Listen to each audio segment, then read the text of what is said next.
What if the most powerful reminder to live is to remember that one day you will die? The phrase is ancient, Memento Mori. Remember, you must die. At first it sounds heavy, dark, even cruel.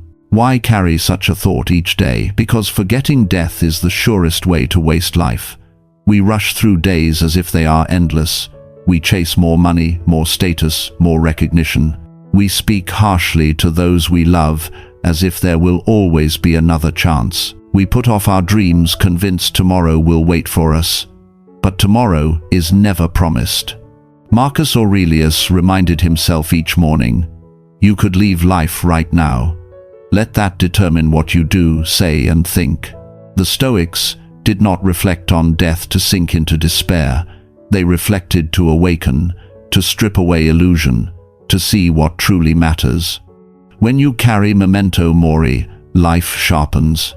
Small annoyances lose their grip. The email, the gossip, the trivial worry, they no longer consume you, because you see what is fragile, you see what is fleeting, and so you choose more carefully. Imagine this day as your last. Would you spend it in anger? Would you waste it on comparison? Or would you speak with honesty? Hold your loved ones closer. Walk slower under the sky, knowing the sky itself is a gift. This is the quiet power of Memento Mori. It is not a call to fear. It is a call to presence. It is not about death. It is about living without delay. So in this reflection, we will see how death teaches us to live, not in theory but in practice, not in fear but in freedom. To remember death is to remember life. The Stoic meaning of Memento Mori. The phrase Memento Mori comes from ancient Rome. Its meaning is simple: remember, you must die. It was whispered to generals during their triumphs. As crowds cheered, a servant would lean close and remind them of mortality. The purpose was not cruelty, it was humility. A way to prevent arrogance, a way to keep perspective even at the height of glory. For the Stoics, Memento Mori was more than ritual. It was practice. It was philosophy, lived daily, not an ornament of thought but a compass for action. Marcus Aurelius, Emperor of Rome, carried this reminder in his private writings. He told himself, "You could leave life right now. Let that determine what you do, say, and think." He knew power, armies, and wealth could not cancel death. So he chose presence. He chose clarity. He chose to live as if time was borrowed. Seneca, the Stoic teacher and statesman, spoke often of life's brevity. He wrote, "It is not that we have a short time to live, but that we waste much of it." His words cut sharper than any blade. Life is long enough if we use it well. It is squandered when we drift, delay, or drown in distraction. To remember death is not to despair. It is to sharpen awareness. It is to strip away illusions of endless tomorrows.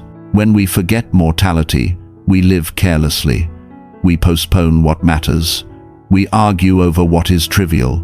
We chase what does not last. Memento Mori dissolves this fog.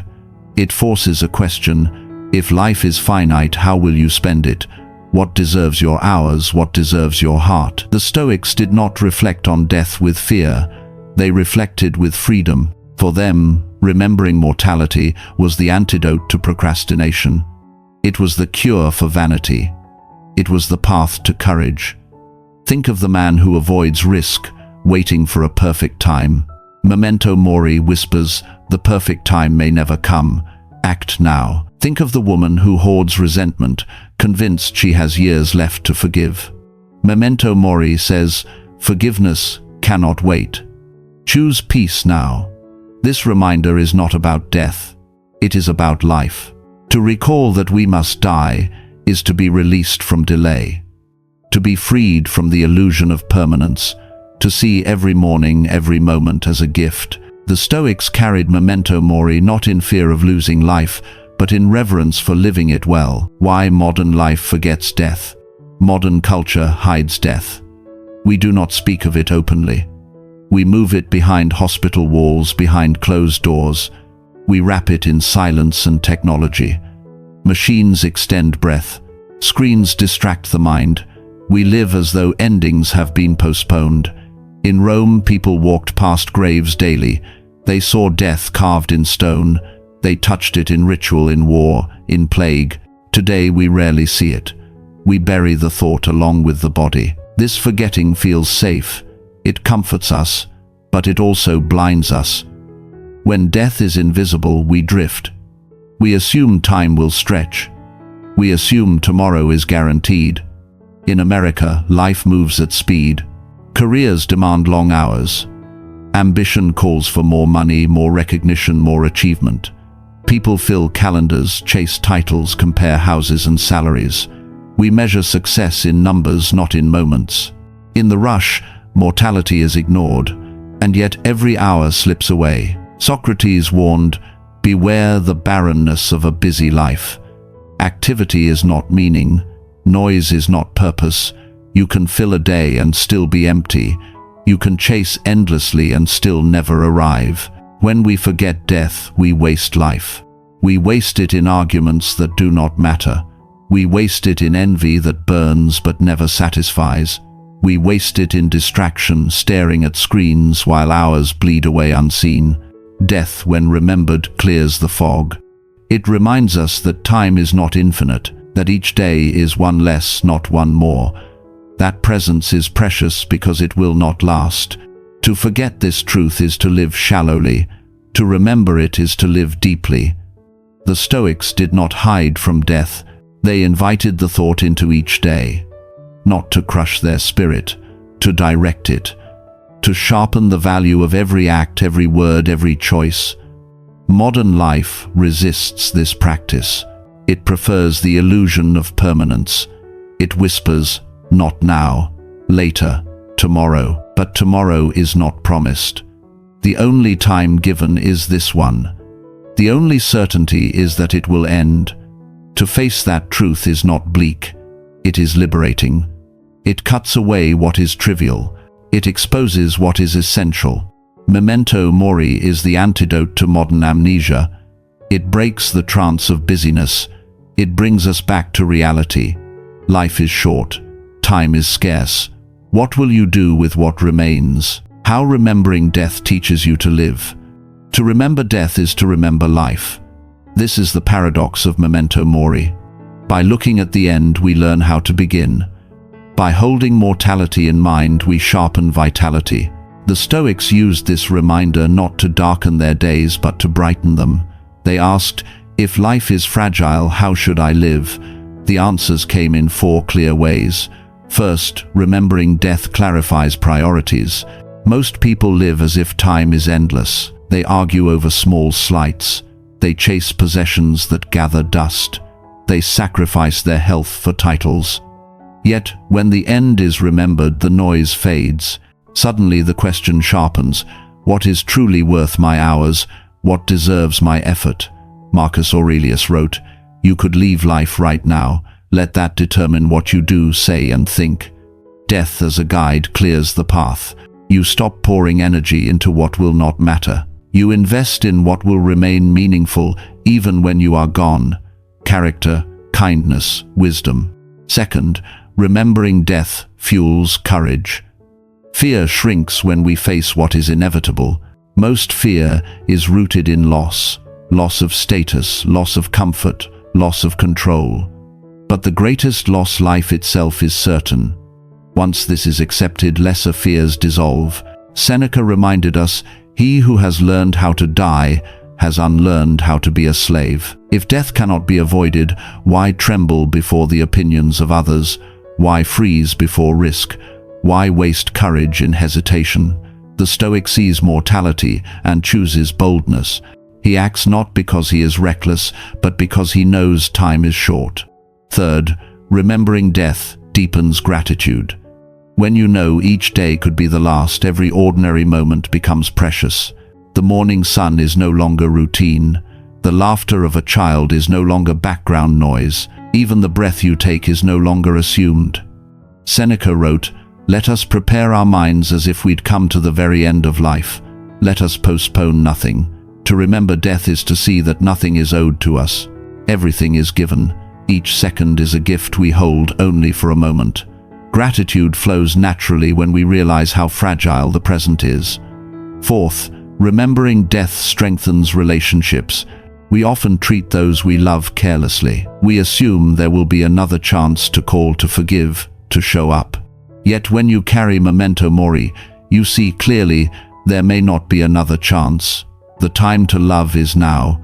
The time to reconcile is now. The time to speak truth is now. Marcus Aurelius urged himself, "Do not act as if you had 10,000 years to throw away. Death stands over you. While you live, while it is in your power, be good." When we remember death, we choose tenderness over pride, presence over absence. Relationships become deeper because we treat them as finite.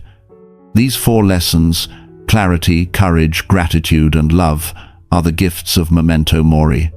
They are not abstract. They are daily. They reshape how you spend your hours, how you meet fear, how you save a life, how you hold others. Imagine carrying this awareness into your day. The co-worker's insult loses power. The argument at home softens. The endless scrolling on a screen feels less urgent. Why? Because time is too short to waste. Because life is too precious to squander. This is why the Stoics called mortality a teacher. Death teaches urgency. Death teaches focus. Death teaches us how to live without delay. It is easy to forget this in the comfort of modern life, but each of us is given the same truth. Our time is limited. Our end is certain. The question is not if. The question is how. How will you live, knowing that you will die? The Stoics answered with clarity, with courage, with gratitude, with love. Not tomorrow, not later. Now, Stoic practices for Memento Mori philosophy only lives when it is practiced. Memento Mori is not meant to be an idea on a shelf. It is meant to be carried in the morning, tested in the afternoon, remembered at night. The Stoics gave us ways to do this. 4 practices, simple but powerful. 1. Morning reflection. Begin the day with mortality in mind, not in gloom, in clarity. When you rise, remind yourself, time is limited. This day is not infinite. It is one less than yesterday. Marcus Aurelius often began his writings this way. You could leave life right now, he told himself. What if you carried that thought into breakfast, into your work, into your conversations? You would speak more carefully. You would waste less. You would remember, every sunrise is not owed, but given. 2. Negative visualization. The Stoics trained themselves to imagine loss. Not to invite despair, but to cultivate gratitude. Picture the absence of what you hold dear. Picture the loved one not at your side. Picture the comfort removed. Then return to the present. See what is still here. The face, the warmth, the simple meal. Seneca called this the premeditation of evils. He practiced it so that when loss came, it would not shatter him. And while things remained, he cherished them more. To imagine absence is to sharpen presence. 3. Voluntary discomfort. The Stoics stepped into hardship on purpose. They ate coarse bread, they wore rough clothing, they walked without shoes. Why? So that they would not grow soft. So that they would see how little is truly needed. When you embrace small difficulties, you remember life itself is precious. A hard bed makes you grateful for rest. A skipped meal makes you grateful for food. To choose discomfort is to rehearse for life's trials, and to see that, even with less, you still endure. You still live. 4. Daily journaling. Each night, write as if today might be the last page. Ask, if this day had been the final one, did I live it well? Was I present? Did I waste it in envy, in anger, in distraction? Or did I speak truth, act with dignity, love without delay? Seneca ended his days by reviewing them, line by line. This was not judgment, it was clarity. It was a way of saying, if tomorrow does not come, I have still lived, and if it does come, I will live better. Together, these four practices keep Memento Mori alive. Morning reflection sets the tone. Visualization deepens gratitude. Discomfort sharpens resilience. Journaling restores clarity. None of these require wealth. None require status. They only require attention. A mind willing to look at death, not to be crushed, but to be awakened. We spend so much time seeking hacks, shortcuts, new methods of living. The Stoics offer something simpler. Remember that you must die. Let that memory shape how you use the time left. These practices do not remove death. They remove the fear of it. They remind you while you live, live fully.